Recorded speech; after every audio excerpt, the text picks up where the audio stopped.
뭐 하셨어요? 저 이제 저요? 치료하고. 치료하고 도망 다녔다니까. 빚에 쫓겨가지고 진짜 도망 다녔어. 막 사람들이 찾으러 다녔어. 나 막 나 20면 그때 진짜 좀 무서운 시간이었죠. 28? 7? 8? 8, 9? 이쯤 때였는데 빚을 좀 졌으니까 그러니까 빚이 막 무슨 뭐 사채를 쓰고 이런 건 아닌데 거래처들의 이제 잔금이 남으면 이런 잔금들을 거래처들에서는 자기들이 돈 받기가 어려우니까 채권 회사에 넘겨요. 그럼 채권 추심 회사는 말 그대로 진짜 이런 요즘은 안 그럴 텐데 그때는 진짜 무서운 분들이 많이 하시던 일이었어. 와가지고 거의 붙들려 가가지고 각서 쓰고 막 여기 신문지가 말려 있는데 칼자루가 나와 있고 막 진짜 그랬다니까? 진짜로 실제로 진짜로 이런 거 이렇게 말려 있어. 여기 자루 나와 있고 신문지로 영화에서 보는 거. 진짜로 이상한 지하에 가서 그런 거 썼다 쓰고 같이 변호사 사무실 가서 공증 서류 받고 막 이랬어. 갚으셨어요? 저희 갚았죠. 내가 그때 진짜 개고생했어. 막 길에서 전단지 돌려서 150만 원 받고 그래서 100만 원 빚 갚고 막 그랬어. 그러니까 그전에는 그렇게 막 화려한 삶을 살다가 순식간에 진짜 차비도 없고 밥값도 없는 생활이 딱 된 거예요. 근데 딱 그때쯤이 동기들은 취업을 했거든요. 27, 8이면. 근데 동기들은 다 진짜 거의 한 열이면 열 다 대기업이나 이런데 우리가 이름 진짜 다 아는 그런데 그런 데들 가는데 나는 길에서 전단지 돌리고 있었으니까 자괴감이 장난 아니었지. 돈 한 푼도 없는데 어떻게? 나도 내가 가구 사업을 하게 될 줄은 몰랐어요. 가구를 할 줄은 몰랐고 나와가지고 뭐 이런저런 데 한 1년은 방황했던 것 같고 그 중에 이제 제가 회사를 판매했으니까 거기에서 몇 달 동안 인수인계 해주는 시간도 있었고 그 다음에 또 어디에 제가 저기를 못했어요. 회사에 그 입사 신고가 되면 내 정보가 추적이 되니까 그래서 길에서 진짜 전단지 돌린 거라니까. 그러다가 한 1년 지나서 아 이제 제대로 직업도 가져야 되겠다 싶은데 일단 내가 제일 잘하는 건 온라인이야. 그리고 판매야. 근데 의류는 안 할 거야 라고 생각을 했어요. 그래서 이제 좀 찾아보다 보니까 이제 제가 디자인이나 인테리어 이런 쪽 좋아했고 뭐 할까 하고 보는데 뭐 그냥 지금 뭐 잡코리아 이런 데서 보다가 가구 회사에서 온라인 팀 이렇게 일할 사람 기획, 마케팅, MD 이런 거 할 사람 좀 필요하다라고 해서 들어가서 배우고 재밌게 하다가 괜찮더라고요. 왜냐면 의류는 일하는 거에 비해서 버는 게 되게 적어. 제가 볼 때는 고생 너무 많이 해. 이제 옷 팔아서 돈 버는 사람 진짜 대단한 사람들이야. 그리고 규격이 다 좀 다르잖아. 옷은 규격이 있는데 사람은 몸이 규격이 다르잖아요. 옷장 사는 사람들이 제일 많이 듣는 질문이 저 175에 63인데 무슨 사이즈 입어야 돼요? 내가 네 체형을 모르는데 다리 길이도 모르고 너 다리 두꺼운 편이야? 모르잖아요. 근데 다른데 가구 같은 건 딱 규격이 돼 있고 집도 있으니까 규격 그런 부분에서 어려움이 없어요. 그리고 일하는 거 대비 판매가 괜찮은 것 같았어요. 근데 왜 나왔냐면 제가 거기 들어가서 기획을 해서 만든 제품이 있어요. 그래서 그거를 진짜 앞단부터 관리 끝단까지 제가 완전 다 책임을 다 했어요. 상품 소싱부터 상품 페이지 그리고 광고 돌리는 마케팅, 유통 이런 거까지 다 잡아놨단 말이야. 그럼 내가 다 하니까 내가 다 계산이 될 수밖에 없잖아. 근데 내가 한 달에 벌어주는 게 그 상품만으로 한 달에 2, 3천만 원을 벌어주는데 나는 200도 못 받고 일을 하고 있으니 짜증이 나는 거예요. 그래서 돈을 좀 더 올렸으면 좋겠는데 안 올려주더라고. 그래서 내가 벌어주는 거에 비해서 너무 적게 주는데 이렇게 생각이 들었지. 그거 바로 이제 나오신 거예요? 그때 바로 나오긴 했는데요. 나와서 바로 가구 사업을 하진 않았어요. 다른 회사로 갔어요. 연봉을 더 주는 다른 회사로. 그래가지고 뭐 좀 일하고 하다가 그때도 제가 계속 빚을 갚아나가고 있었는데 어느 날 길을 지나가는데 그 지하철 옆에 가판대에 서울형 마이크로 크레딧 해가지고 저신용자 아니면은 이렇게 뭐 그러니까 신용등급 낮고 돈 없는 사람도 창업 그 계획서를 보고 대출을 해준다는 거예요. 서울시에서. 그래서 그거 보고 계획서 한번 내보자. 그래서 계획서를 냈는데 됐어요. 그래서 창업 대출들도 많이 아마 검색도 해보고 알아보실 텐데 그 창업 자금 대출이 창업 전에 주는 대출이 거의 없어요. 말은 창업 자금 대출인데 창업하고 한 1년 정도 지나야 창업 자금을 대출해줘요. 왜냐면 빌려주는 입장에서는 못 받으면 안 되잖아요. 그래가지고 어느 정도 안정성이 보장되고 매출이 일어날 때 주거든요. 근데 그 서울형 마이크로 크레딧은 막 장애인이나 저신용자나 이런 사람들한테 이렇게 조금 약간 밀어주는 것 같아. 내가 볼 때는. 그래가지고 사업을 시작하기도 전인데 이 페이퍼만 보고 일단 서류 통과. 면접을 보겠대. 면접을 보는데 실사를 오겠다는데 저는 사업자가 없었거든요 그때. 근데 일단 서류 통과가 되니까 사업자는 내야 되겠다 싶었어. 그래서 우리 집 월세로 지내던 우리 집 이름으로 사업자 등록증을 냈죠. 그래서 서울시 거기서 열매나눔재단이었는데 면접관 두 분이 저희 집으로 오셨어요. 진짜 이렇게 서류 들고 오시나요? 007 가방 같은 거 들고 오셔가지고 진짜 조그마한 집이었으니까 뭐 식탁도 없고 테이블도 없어요. 진짜 방바닥 장판 네, 앉아가지고 셋이 앉아가지고 보리차 먹으면서 얘기했지. 진짜 어떻게 죽으란 법은 진짜 없나 봐요. 네, 그러니까요. 그래가지고 그거 받았어요. 받아서 1,500만 원 받아서 그걸로 이제 마지막 남은 그때쯤 남은 게 한 500만 원 남았었어요 빚이. 그래서 500 갚고 1,000만 원으로 이제 사업 시작한 거죠. 저는 이게 잘 맞긴 맞아요. 계속 어려서부터 장사하는 게 잘 맞고 어머니도 옷장사 오래 하셨었고 그 전에. 그래가지고 저는 장사가 어렵지 않아요. 저는 이게 잘 맞는 것 같아요. 그럼 그 1,000만 원으로 사무실도 이제 사무실 못 얻었어. 월세로 사무실 못 얻었어.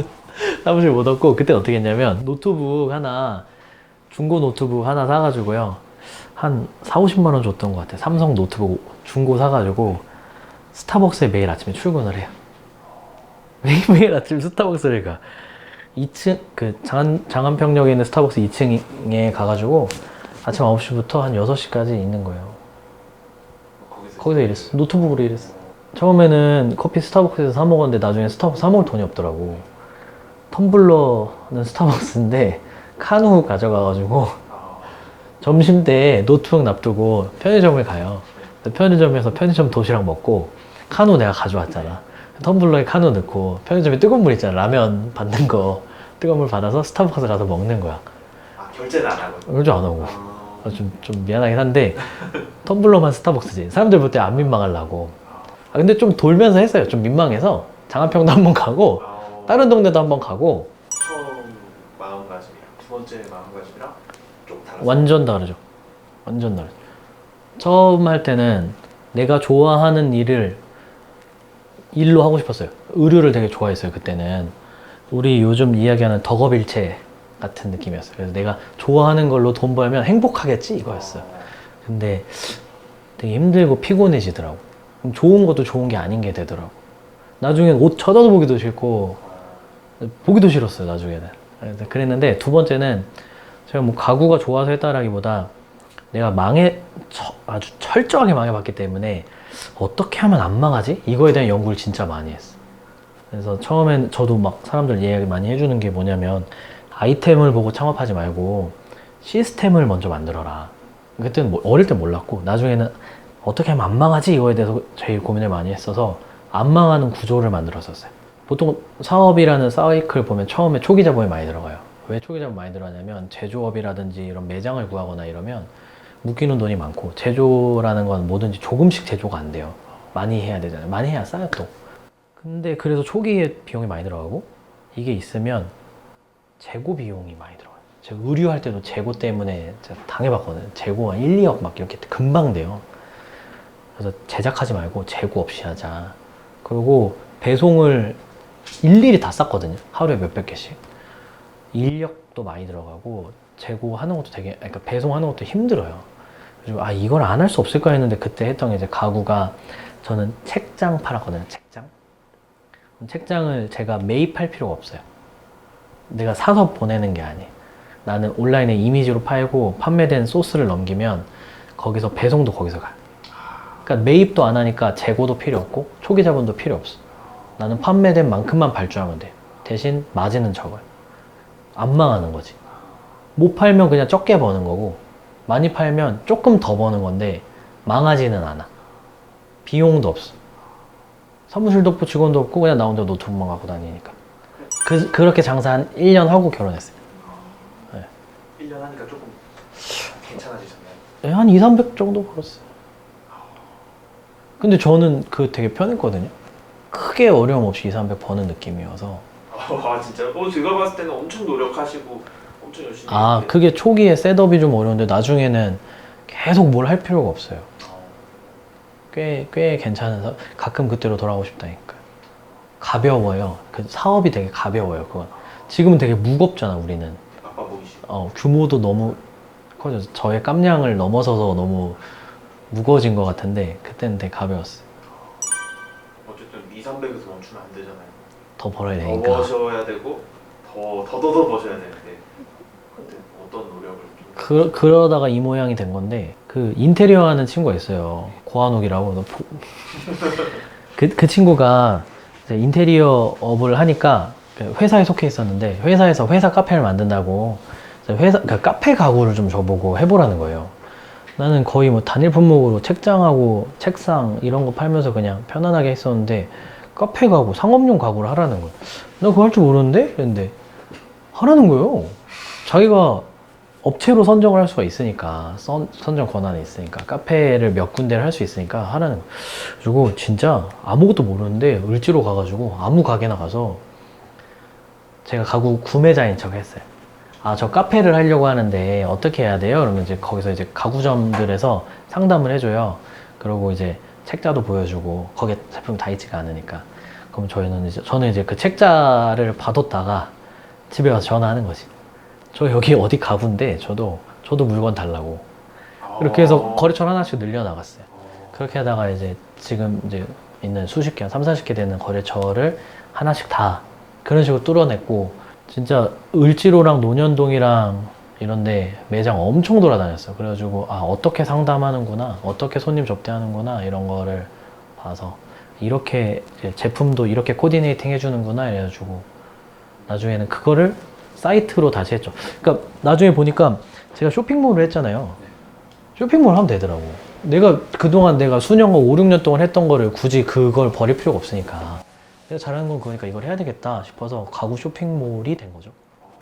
이제 일하시다 보면서 직원들을 어느 타이밍에 뽑으셨고 아, 그다음에 보면 사실 대표님 친구분들도 계시고 그런 맞아요. 스토리가 좀 궁금해요. 아, 제가 가구하면서도 직원이 늘어났다 줄었다 이렇게 되긴 됐는데, 직원을 뽑는 타이밍에 대해서를 말한다면 보통 이제 저는 이렇게 관점을 장사꾼이냐 사업가냐를 나누는 관점인 것 같긴 한데, 되게 이렇게 너무 눈앞에만 바라보면 보통 진짜 장사하셨던 분들은 죽을 때까지 하다가 도저히 못하겠으면 한 명 뽑고 또 둘이 죽을 때까지 하다 안 되겠으면 한 명 뽑고 이러거든요. 근데 저는 그게 싫었어요. 그 전에 너무 그렇게 어릴 때 해봤고 그게 효율이 하나도 없다는 생각이 들었어요. 그래서 약간 반템포 빠르게 사람을 좀 하려고 했었고, 근데 직원 관리가 항상 잘하진 못했어요. 그리고 저는 막 사람을 계속 막 잔소리하고 쥐어짜고 감시하고 이런 스타일로 못해요. 제 자체가 그렇게 못해서. 다 좋은 사람만 있는 건 아니잖아요. 그래가지고 힘든 시기도 좀 겪기도 했었고, 사람들이 쭉 빠졌던 시기도 있었고, 그래서 처음부터 그 친구들하고 할 생각이 원래는 없었죠. 왜냐면 저 동업할 때도 좀 힘든 것도 있었고 했으니까. 근데 그러다가 우리 지금 이제 이사님도 이제 같이 좀 한 번씩 하게 되고, 이후에 또 이렇게 과장님도 들어오고, 근데 바로는 아니고 또 다른 직원분들 하다가 과장님 중간에 들어왔거든요. 왜냐고요? 한번 이렇게 아, 근데 동업이랑 지금은 이제 관계가 조금 미묘하지만 다르니까 저는 도움을 많이 받고 있죠. 후회는 안 하시죠? 전혀 안 해요. 전혀 안 해요. 왜냐면은 그 한 대여섯 명에서 10명으로 넘어갈 때가 되게 보통 힘들다고 하거든요. 6, 7명 있을 때 제일 힘들다고 하거든요, 직원들이. 왜냐면 중간 관리자가 없으면 대표가 6, 7명을 다 커버해야 돼요. 근데 그때가 제일 힘든데 그걸 처음으로 이번에 이제 넘어갔죠. 제가 그 전에 20 몇 살 때부터 항상 3명, 4명, 5, 6명 됐다. 다시 5명, 4명, 3명 줄었다. 늘었다 줄었다. 요 딱 항상 거기였거든. 근데 이번에 넘어가고 지금 이제 곧 있으면 20명인데 지금 이것도 이사님이나 과장님 있으니까 할 수 있지 않나 싶기도 하고. 어릴 때는 막 남들하고 비교도 많이 하고, 뭐 나도 뭐 평범한 집에서 아니면 뭐 좋은 집에서 뭐 이렇게 자랐으면 어쨌으면 뭐 대학도 잘 나왔었으면 회사도 잘 갔었으면 뭐 이런 가정들도 많이 해보고 했는데, 그냥 이제 점점 나이 먹어가면서 사람이 자기 길이 다 다르니까 이건 내 삶이니까 그렇지 뭐 좋았다 나빴다 이런 거 없는 것 같아요. 다시 돌아가신다면 또 사업하실 거예요? 아니면 이번에 회사 가실 거예요? 회사 가는 것도 나쁘지 않아요. 아 진짜요? 월급 받는 것도 나쁘지 않은 것 같아요. 이번엔 왜 커피예요? 이거 완전 다른 이야기 같은데. 그치. 사실 커피를 되게 좋아하고요. 개인적으로 진짜 좋아하기도 진짜 좋아하고 이제 술을 끊었으니까 커피를 엄청 많이 먹거든요. 그리고 저희가 카페에서 쓰는 가구들을 많이 하고 있으니까. 네, 그리고 카페를 엄청 많이 제가 코디해드렸으니까 자신도 있었고, 또 카페에서 쓰는 저희 가구를 카페에 놓으면 어떤 느낌인지를 보게 할 수도 있고, 제가 카페 하시는 분들이나 카페처럼 공간을 꾸미고 싶어 하는 분들 많이 만나잖아요. 가정이나 회사도. 그런 분들한테 제가 가구만 파는 사람인 거랑 카페도 운영하고 있는 사람인 거랑 공감대도 다르지 않을까요? 내가 카페를 하고 있는 사람이 저도 카페를 실제 하고 있어요 이러면서 그것도 다르고, 또 이제 저희가 우드슬랩이 아무래도 좀 접근하기가 요즘은 뭐 많이 내려오긴 했지만 200~300만 원짜리 가구를 쉽게 보려고 매장 찾아가기가 발걸음이 쉽지가 않잖아요. 근데 여기는 그냥 커피 마시러 왔다가 이런 것도 있구나, 이런 것도 살 수 있구나, 이런 게 이 정도 하는구나, 이렇게 하면서 좀 뭐랄까 무의식 속에 접근하려고, 접점을 찾으려고 이런 마음이 좀 있었죠. 예비 창업자들에게 하면 요즘 말로 존버죠. 존버를 잘해야 돼. 존버를. 저도 아까 말한 것처럼 한 1년은 지나야 돈벌이가 됐거든요. 그러니까 한 1년, 2년 지나서부터 돈 번다고 생각하고 3, 4년 생각해서 좀 시야를 좀 더 길게 보고 크게 보면서 하면 어떨까 싶습니다. 사업하는 사람들이 사업의 종류가 워낙 많아서 다르긴 한데, 막 오랫동안 준비해서 하나 빵 터지는 사업이 있고, 저희처럼 매일매일 매출이 일어나는 사업이 있고, 뭐 여러 가지가 많이 있는데, 특히 매일매일 매출이 일어나는 사업은 잘 되는 날은 기분이 막 너무 좋고, 안 되는 날은 막 미칠 것 같고, 이런 게 처음에는 되게 심하거든요. 일희일비가. 그러지 않게 이제 이런 게 1년 정도가 지나 보면 여름엔 어떻네? 가을엔 어떻네? 뭐 이런 게 생겨요. 그리고 이제 그걸 몇 년이 하다 보면 이런 시기에는 어떻네? 뭐 그런 것들을 알게 돼서 지금은 그래도 좀 괜찮아지는데, 초반에는 그런 것들을 많이 하니까 좀 일과 나를 분리할 수 있는 훈련이 돼야 돼요. 안 그러면은 처음에는 나랑 일이랑 분리가 안 되거든요. 24시간 일해요. 그러면 머릿속으로 맨날 일하고 있는 거예요. 좀 일해서 퇴근할 수도 있어야 오래 갈 수 있지 않을까? 라는 생각이 좀 들어요.